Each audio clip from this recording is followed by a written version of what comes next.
Allons-y. Alors, soyez le ou la bienvenue à votre Tam Tam Canada du 30 octobre. Aujourd'hui, du vaudou aux fantômes en passant par l'Halloween. Dans cette émission du 30 octobre, la fête d'Halloween au Canada, bien sûr, est à l'honneur. Mais on en profite aussi pour vous parler des masques, du vaudou, du mauvais sort, des cimetières, une émission à faire glacer le sang. Et on espère que ça va. On va jeter un sort comme ça, non seulement sur les Canadiens qui sont à l'écoute en ce moment, mais aussi sur le monde entier, puisqu'après tout, nous sommes Radio-Canada International. Là, on vient de se tourner vers la caméra. On vient de se distancer du microphone pour faire un beau bonjour à nos amis sur Facebook Live. Cette émission est préenregistrée vendredi. Je vous dis pas à quelle heure, ça reste un secret, mais c'est diffusé comme ça, pas en direct, mais en retard sur... En rediffusion. C'est ça, le dimanche. Mais la formule radiophonique de cette émission est diffusée le dimanche et la formule Facebook Live en raccourci, c'est le vendredi. Elle s'est exprimée, il faut l'identifier. Qui est cette suspect au micro? C'est Paloma Martinez. Bonjour Paloma. Bonjour Stéphane, ça va? Ça va très bien. Ici Stéphane Parent. Et avant qu'on commence cette expérience du Facebook Live et de ce Tam Tam Canada du 30 août, où évidemment... 30 octobre, 30 août. 30 août, j'insiste. Et vous m'avez dit quelque chose au sujet du Donald. Du Donald. Aux États-Unis. Oui, parce que, vous savez, au Mexique, on a cette tradition de la piñata. Ouais. On frappe surtout au Mexique. On frappe sur tout ce qu'on peut. Donc, quand c'est le temps de s'exprimer de façon non violente, mais amusante, oui. on crée des piñatas, puis on dégage toute notre énergie sur les piñatas. Puis là, maintenant, la nouvelle tradition au Mexique, c'est les piñatas Donald Trump. Eh ben. Donc, les gens, après les commentaires de M. Trump, du candidat républicain à la présidence américaine, les Mexicains se sont dit, il faut faire une piñata avec le visage ou le corps de M. Trump, puis on va sortir le méchant. Je cherche ici dans mes pages, parce que je sais qu'on a fait, on a été voir le sondage Google cette année 2016. Qu'est-ce qui est le plus populaire du côté des masques chez les jeunes Canadiens? Attendez, 10e position, Tyrannosaure, 9, un ange, Dragon en 8e position, 7, c'est les loups-garous, Supergirl en 5, ça c'est une série américaine, filmée au Canada, bien sûr. Tout est filmé au Canada ces jours-ci, ça coûte moins cher. Iron Man en 4e position comme masque. 3e, Chewbacca, évidemment, de Star Wars. Oui. 2e, Yoda. Ah. Oui, la force est avec lui. Yoda. Et là, il va falloir expliquer à tout le monde, à l'extérieur du Canada, quelle est cette invention en première position au niveau des masques et des costumes chez les jeunes enfants? La patrouille. Connaissez-vous ça? Vous avez... Oui, notre technicien a des jeunes enfants, ils connaissent ça, c'est sûr. C'est le Paw Patrol, je pense. Ah ben, ça, c'est en anglais. C'est ça. Donc, la version francophone, la française, c'est Pat Patrouille. Et puis en espagnol, on ne va pas le savoir. Non, on ne va pas le savoir. Non, je ne me souviens pas. En tout cas, ça, c'est une série qui est une série télévisée canadienne qui a beaucoup de succès, non seulement ici au Canada, mais aussi en France. On salue nos amis français. Écoute, présentement, c'est très, très populaire là-bas. Écoutez, on diverge. On diverge. Notre direction, c'est de parler de la question de la semaine prochaine, pas de ce qui se passe cette semaine. Non, tout à fait. Voilà. On est toujours dans l'avenir. Oui, toujours. On plonge, on tombe vers l'avant. Alors, voici notre nouvelle question. Je vous donne l'ordre d'exécution. Allez-y, on vous écoute. Qu'aimeriez-vous dire aux électeurs américains qui s'apprêtent à élire leur nouveau président ou présidente ce mardi 8 novembre? Bonne chance. Bonne chance pour votre participation. On aimerait savoir ce que vous diriez à nos voisins du Sud, maintenant que c'est l'heure de décider. Ben, dites-leur, là. Gênez-vous pas. Vous pouvez donc être sur Facebook, aller sur notre site web. Peu importe où vous allez, là, sur notre site web, vous voyez un formulaire à remplir, remplissez-le. On va finir par savoir que vous répondez à notre question du jour. On va vous la rappeler à la fin de l'émission pour ne pas que vous l'oubliez. Maintenant, beaucoup était question dans les rapports avec nos auditeurs, puisque Tam Tam Canada, maintenant, la formule, c'est l'interaction, pas seulement sur Facebook, mais avec l'ensemble de la francophonie mondiale. C'est notre mission. Et on s'est intéressé beaucoup cette semaine au courrier qu'on a reçu de nos auditeurs en Belgique. Parce que la Belgique et le Canada étaient au centre de l'action cette semaine. Tout tournait autour de cet accord de libre-échange Canada-Union européenne. Puis vous aviez ce petit groupe d'irréductibles gaulois, pas tout à fait wallons, en Belgique, qui disaient non, à 500 millions de personnes à travers donc l'Union européenne et le Canada. Finalement, il y a eu entente. Mais on a reçu beaucoup de courriers. D'abord, il y a un jeune courrier qui est arrivé en début de semaine. Philippe Olivier, qu'est-ce qu'il dit exactement? Cette entente et les autres, faut-il être à ce point idiot pour pour croire que ça puisse apporter quelque chose de bon aux citoyens. Ça se dit à l'Internet, vous savez, d'idiot, des choses comme ça, on peut le C'est dire. ça, c'est des choses qui disent les gens sur Internet. Philippe Olivier, c'est ça qu'il dit. Oui. Il dit que ces traités sont faits pour que les industriels mettent la main sur tous les marchés au détriment des acquis sociaux, après avoir mis le peuple en esclavage financier, monétaire, administratif et législatif, après avoir volé au peuple leurs droits nationaux dans une Europe financière en dérive kafkaïenne, C'est pas fini, il n'y a pas encore de point à la phrase. après avoir déposé le peuple de leur culture et de leur spécificité pour le ramener à une norme basse, ils veulent maintenant faire la loi chez les autres. Le peuple canadien et européen ont tout à perdre et rien à gagner dans ce traité hypocrite, mensonger et sans utilité réelle, sinon pour l'industrie des banquiers. Évidemment, c'est notre rôle comme radiodiffuseur public d'équilibrer les propos à l'antenne. Alors, on a une réaction de Gérard Picard en France en réponse à Philippe Olivier qui dit « Merci les Wallons et les autres. Les gouvernements sont complices des grands groupes car seulement un petit État sur 28 a pu en déduire que les 27 autres ont abdiqué. Et ce n'est pas la meilleure façon de faire croire aux citoyens que les politiques, donc les politiciens, sont là pour nous protéger. Ils ne voient que leur petit intérêt. » Moi, je parlerais de gros intérêts quand même. Bon. Et il ajoute, y a-t-il au sein de l'administration canadienne, de la part des hommes politiques, une notion de service public? Autrement dit, est-ce qu'il y a des gens honnêtes parmi vos politiciens? Et on va l'appeler au téléphone. Je pense que c'est prévu dans une couple d'heures. Donc, peut-être que dans une couple de semaines, on va pouvoir avoir cet échange avec lui. Juste vous dire, on a reçu d'autres courriers, mais on n'a pas le temps. Vous savez, C'est comme ça. On est pressé par le temps. On a une auditrice en Belgique qui nous a appelé. C'est notre grand-maman. La grand-maman de tous ceux qui voudraient avoir une grand-maman. La voici, la voilà. Il s'agit d'Irène. Elle nous a contactés puisqu'elle tient à nous parler de son grand-père qui a été un héros de la Première Guerre mondiale. Et comme on s'approche du 11 novembre, jour du souvenir, on s'est dit, oui, il faut absolument lui parler. C'est fait, mais elle voulait ajouter des documents, donc elle nous appelle pour dire que ça s'en vient par la poste. Voici ce que ça donne. Bonjour Monsieur Stéphane, c'est Irène Lezer depuis la Belgique. Je viens de poster donc le courrier qui va vous arriver dans quelques jours. Donc on est le 25 et je l'ai fait donc à 14h belge, ce qui signifie que c'était 10h du matin chez vous au Canada. J'espère que vous en aurez bon usage. Quoi que ce soit qui vous manque, n'hésitez pas à me contacter, soit par écrit, soit par téléphone, et j'essaierai de donner encore des compliments, donc en suffisance. J'ai dû résumer, ainsi que les documents. Et bon, j'espère. Oui, c'est fort. On ne veut pas de compliments. Ce qu'elle voulait dire, c'est des compléments d'information. Les compliments, on en a déjà beaucoup. On les aime, les compliments. Ouais. Si vous voulez nous envoyer des documents, pas des documents, mais des compliments, faites ce que vous voulez. Là. Notre numéro de téléphone pour nous appeler, comme cette auditrice en Belgique, il s'agit du... Attendez, j'ai pas mes lunettes, moi. 514-597-7094. J'ai pas mes lunettes, j'arrive pas à lire l'adresse électronique du courrier électronique que nous envoyez le courrier. Français à commercial rcinet.ca. Vous êtes bien gentil. Mais ne me donner un coup de main comme ça. Il faut que je mette mes feuilles très loin pour pouvoir voir quoi que ce soit.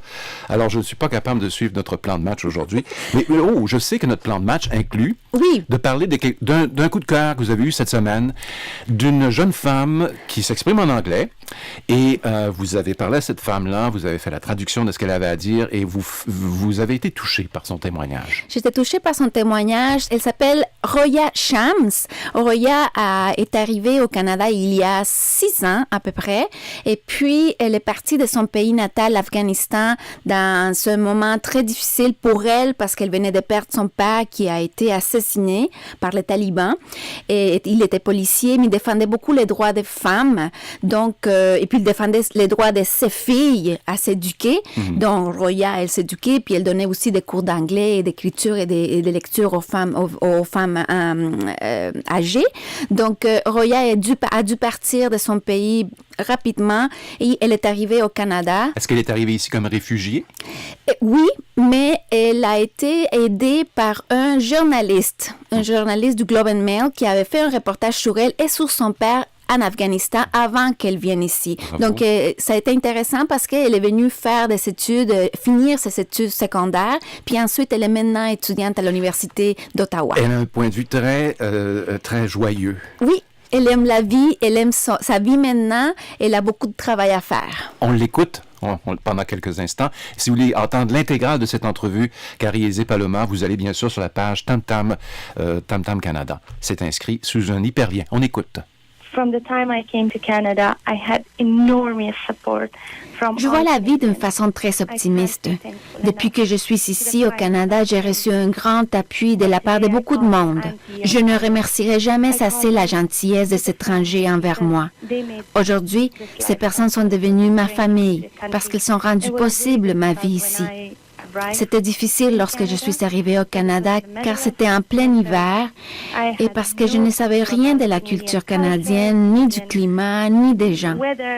Dans mon cours de civisme en Afghanistan, on m'avait appris un peu sur la politique canadienne sans plus. Au début de mes études ici, j'ai eu des défis académiques importants. Mais quand je vois mon avenir à partir d'où je suis aujourd'hui, j'ai l'impression qu'un rêve est devenu réalité pour moi, spécialement le fait que je puisse aller à l'université. C'est la vie que j'ai toujours rêvé, non seulement pour moi, mais aussi pour toutes les filles et pour toutes les personnes. Looking in the future and where I am now today is just a dream come true. Alors voilà, la question des réfugiés, la question de l'immigration est centrale aux activités de Radio-Canada International. Bien sûr, vous entendez des choses et elles disparaissent, un peu comme à la maison, ça tombe derrière les meubles. Vous saviez pas que vous possédiez telle affaire, quel bijou incroyable, et on découvre des fois 3-4 ans plus tard, qu'il y a encore un morceau de pizza qui est caché en dessous. Non, c'est pas tout à fait ça. Mais vous comprendrez bien qu'un site Internet comme Radio-Canada International est un peu comme ça, pas une pizza, mais de Radio-Canada. Non, pas du tout. Mais c'est un coffre à bijoux. Ah, que c'est bien dit. Merci de me venir en aide. Alors, notre site est vraiment un endroit où les internautes vont chercher, beaucoup plus que dans d'autres sites, des histoires, pas anciennes, mais des histoires qui ont encore qui réverbèrent. Il y a une résonance encore aujourd'hui. Exactement. Alors, nous, on s'est dit à Tam Tam Canada, non seulement on vous offre ce qu'il y a de meilleur, ce qu'on a fait cette semaine, comme ce que vous venez d'entendre, mais aussi on vous oblige à faire un voyage dans le passé avec nous. On imagine à remonter le temps quand même. Alors, on a déposé des hyperliens sur notre page Tam Tam Canada et notamment, il y a une histoire de fabricant de masques du Québec qui aide le FBI à traquer un présumé voleur de banque. Pas de pizza, mais de banque. De banque. Et puis, c'est amusant, mais... C'est tout en lien avec l'Halloween, ces chiffres-là. C'est exactement. Et autre lien avec l'Halloween, les phobies. De quoi avez-vous peur? De quoi avez-vous peur, Stéphane? De rater mon rendez-vous Facebook Live. Tout va bien. Ouais. Faites-vous sympa. Tout va bien. Aujourd'hui, il n'y a pas de problème. Troisième hyperlien qu'on a déposé sur notre page web à Tam Tam Canada. Est-ce que la sorcellerie existe au Canada? Et est-elle légale? On va répondre tout de suite. Oui, allez-y. Non. Ça n'existe pas? Je crois que non. Mais voyons donc. Dans quelle famille avez-vous été élevé? Dans la mienne. Non, moi, parce que j'ai des antécédents amérindiens et il y a beaucoup d'histoires amérindiennes.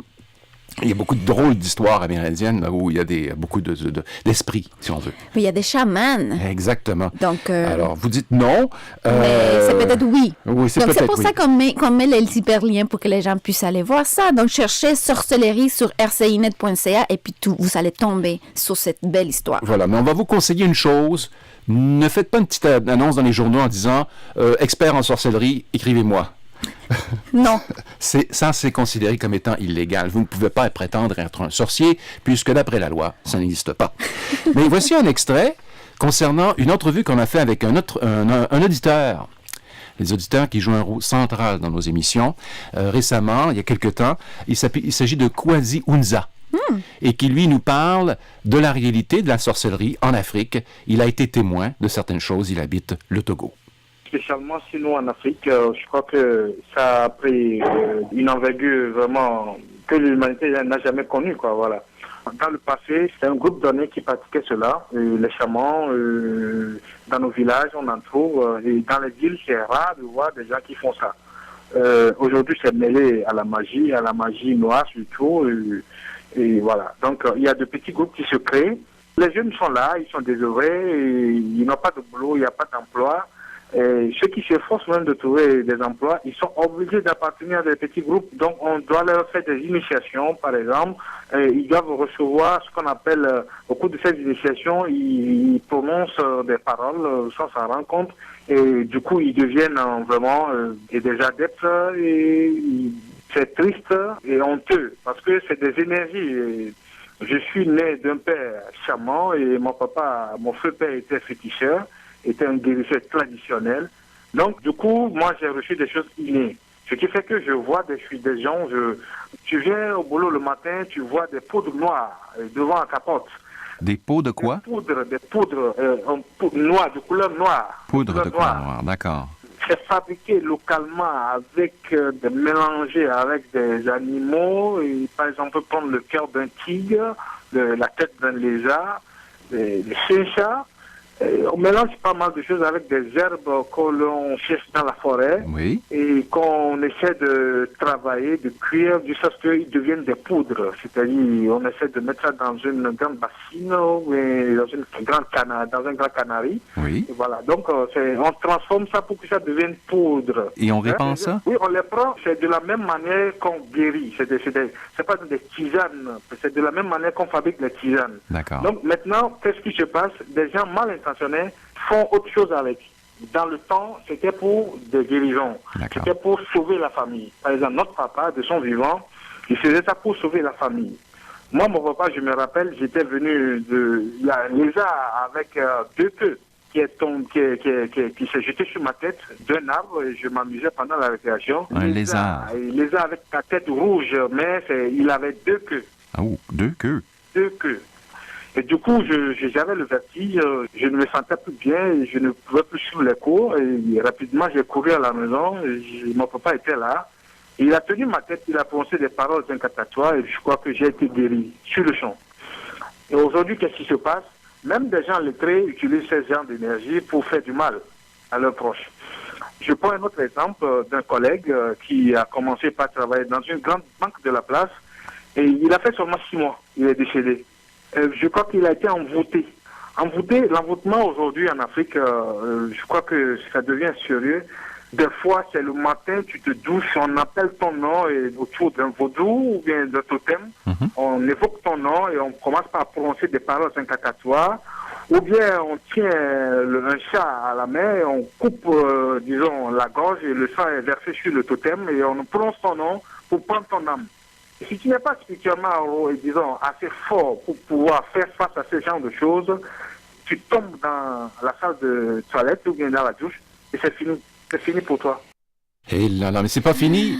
Il avait plus à dire. Si ça vous intéresse, vous communiquez avec nous pour avoir l'adresse. Ça m'a fait peur quand même un petit peu. Hein? Ça m'a fait un petit peu peur. Un petit peu, pas beaucoup, hein? Pas beaucoup.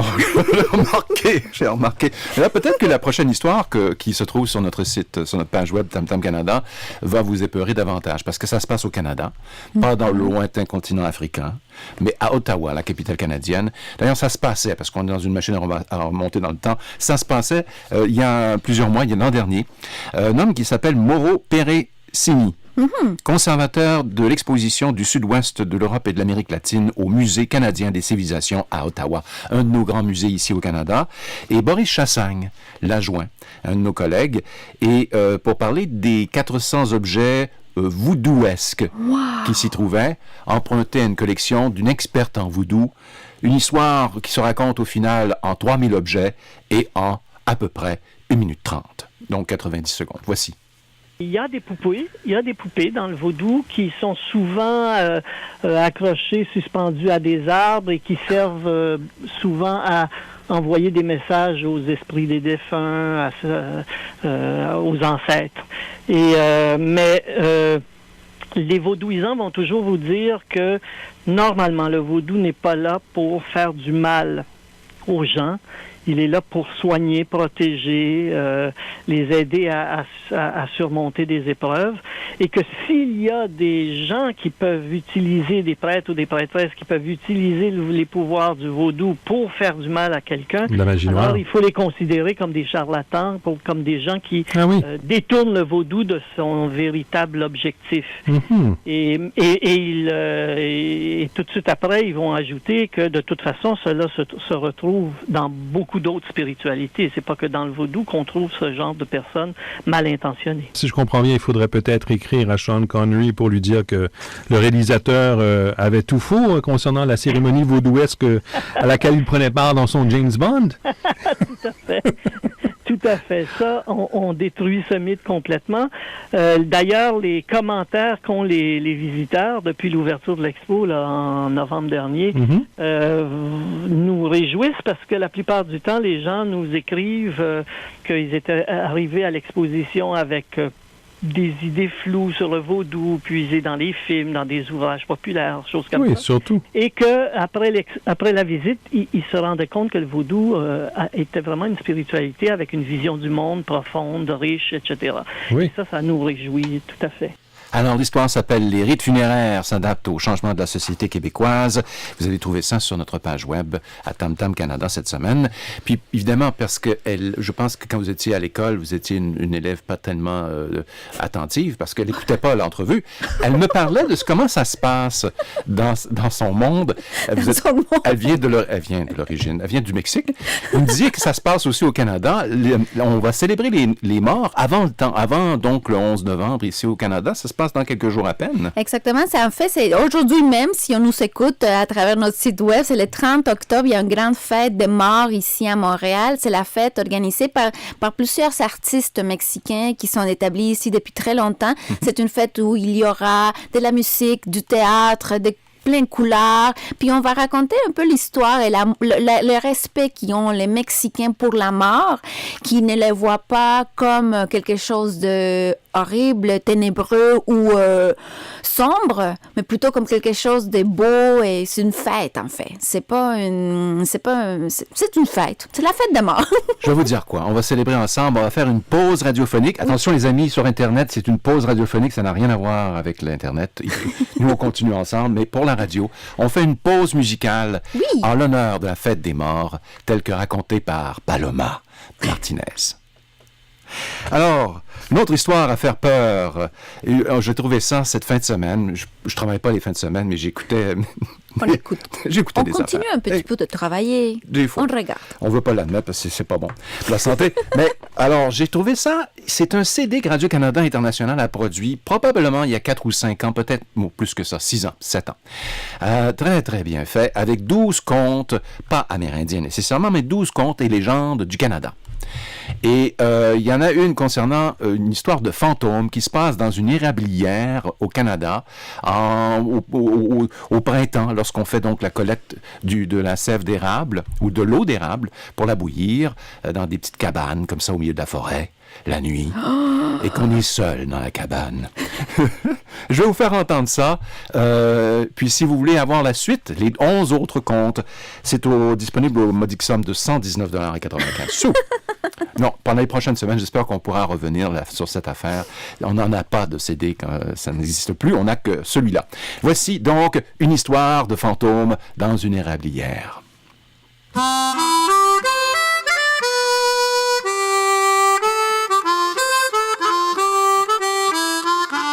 Faire le sirop d'érable, c'est tout un travail. On doit faire bouillir la sève lentement. C'est pour ça que les acériculteurs préféraient passer ces longues semaines tout seuls. Par contre, lorsque la nuit tombait, ils auraient bien aimé avoir de la compagnie. Une nuit, Baptiste Riverain était dans sa cabane à sucre, quand tout à coup, il a entendu une plainte venir de la cheminée.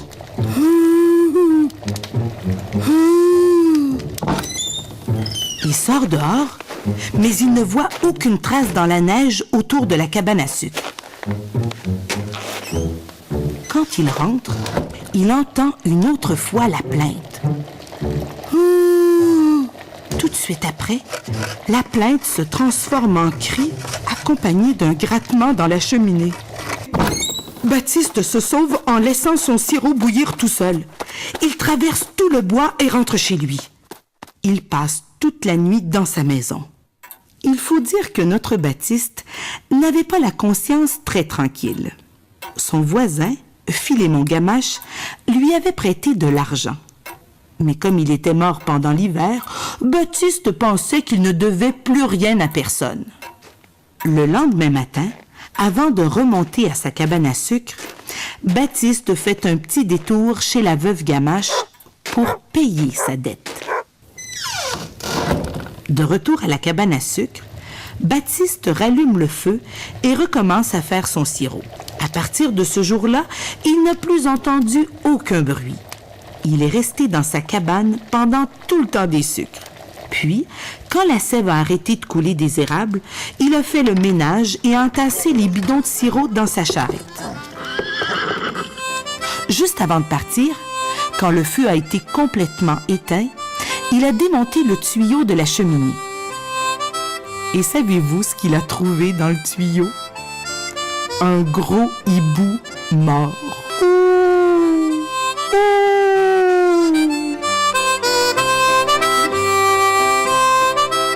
Alors, on ne voulait pas vous dire, c'est un conte pour enfants, bien sûr. Oui, mais quand même, un hibou mort. Oui, ça ne doit pas sentir très bon comme Non. ça. Attendez. Une belle lettre qu'on a reçue cette semaine, mais elle est vraiment, là, je vous dis, c'est toute une commande. Les auditeurs ont le droit de nous ordonner de faire des reportages sur des sujets particuliers. Il n'y a pas que les patrons qui ont ce droit-là. Et ça nous fait plaisir. On a une section web, ça s'appelle Votre choix, notre promesse. Et c'est notre promesse de répondre par des reportages, des entrevues à des questions spécifiques. Et même si c'est une question à tiroir multiple comme celle-ci, envoyée par Christian Louhou en France.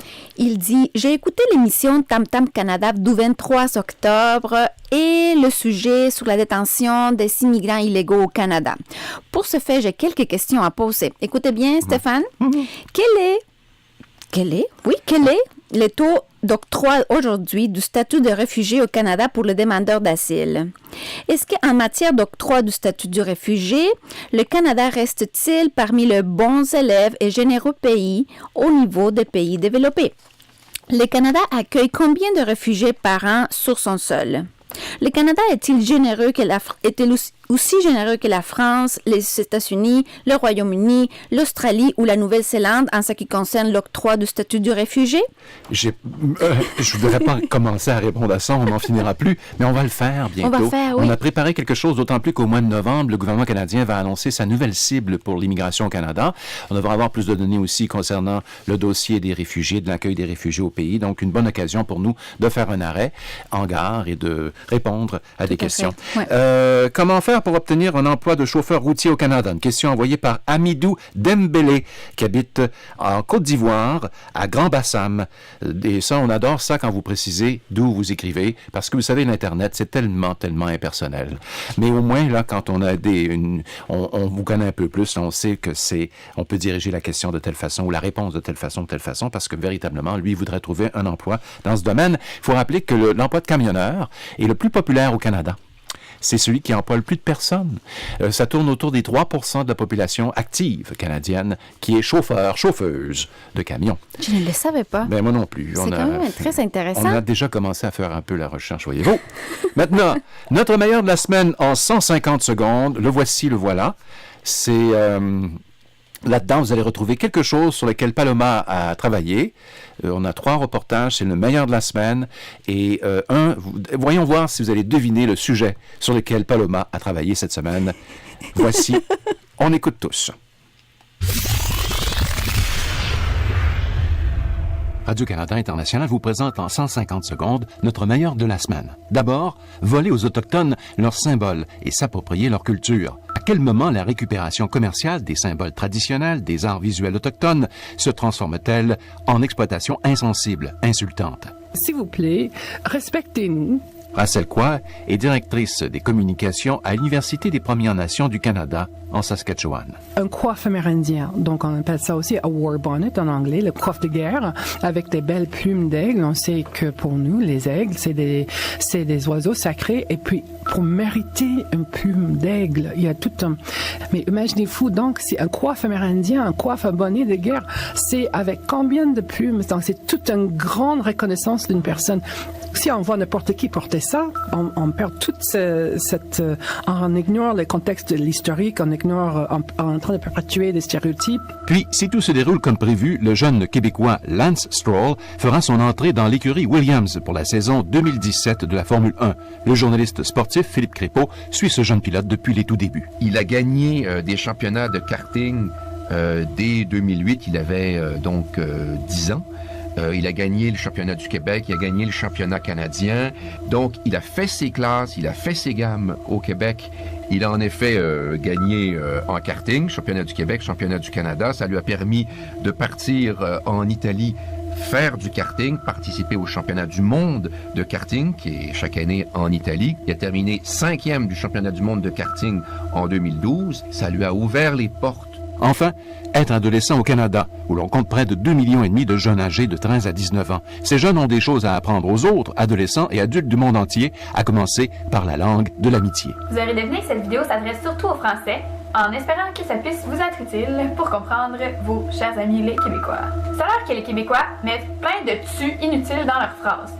C'est peut-être un peu vrai, mais faut pas exagérer non plus. On fait ça à l'oral, pas à l'écrit, puis pas 10 tu dans la même phrase. C'est simplement qu'on ajoute un tu de trop. Donc au lieu de dire veux-tu, on dit tu veux-tu. Voilà, c'est pas plus compliqué que ça. Voilà notre meilleur de la semaine en 150 secondes. Pour les entrevues intégrales, les articles qui les accompagnent, cliquez sur les hyperliens déposés sur la page web de Tam Tam de Radio-Canada International.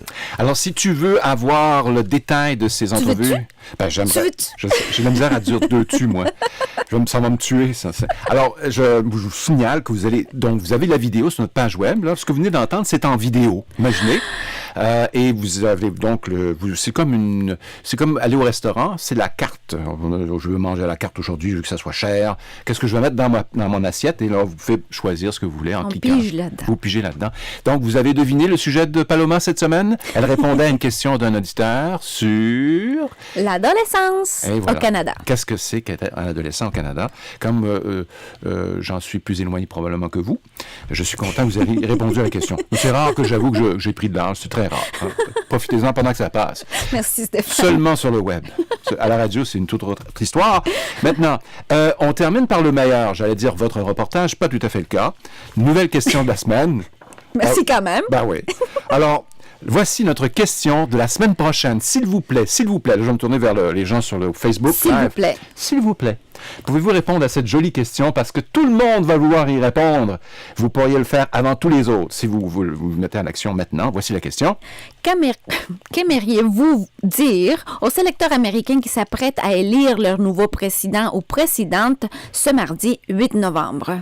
Quel message? Ça, c'est pas facile. C'est pas facile. Avez-vous des messages? Allez voter! Ça va, je vais rester ça. C'est neutre. C'est neutre. Je peux pas donner mon opinion. Non, tout à fait. On n'a pas besoin de donner notre opinion. Allez voter. C'est tellement important, voter. Oh. C'est un droit. Cette fois-ci, encore plus. Et une responsabilité. Écoutez, Paloma, ce fut un charme. Également. Notre spécialiste web n'était pas là cette semaine, celle qui est responsable du web francophone anglophone à RCI, Radibey. Elle m'a dit, tu te débrouilles. Et merci beaucoup à Leonardo. De la section espagnole. On se tournait souvent lorsqu'on était à la caméra pour lui parler. Oui. Veux-tu venir faire un petit tour à la caméra, s'il vous plaît? S'il vous plaît, Léo. Les gens qui écoutaient à la radio, oubliez ça. Vous ne pouvez pas le voir. Mais il est là, il nous a aidé toute l'émission. Je vous rappelle que si vous voulez voir le Facebook Live, même si c'est diffusé après coup, en retard, vous pouvez le voir sur la page web de Tam Tam Canada. Au fond, retenez une chose, tout est sur la page web de Tam Tam Canada. Ici Stéphane Parent, à la semaine prochaine. À la semaine prochaine, Paloma Martinez. Au revoir.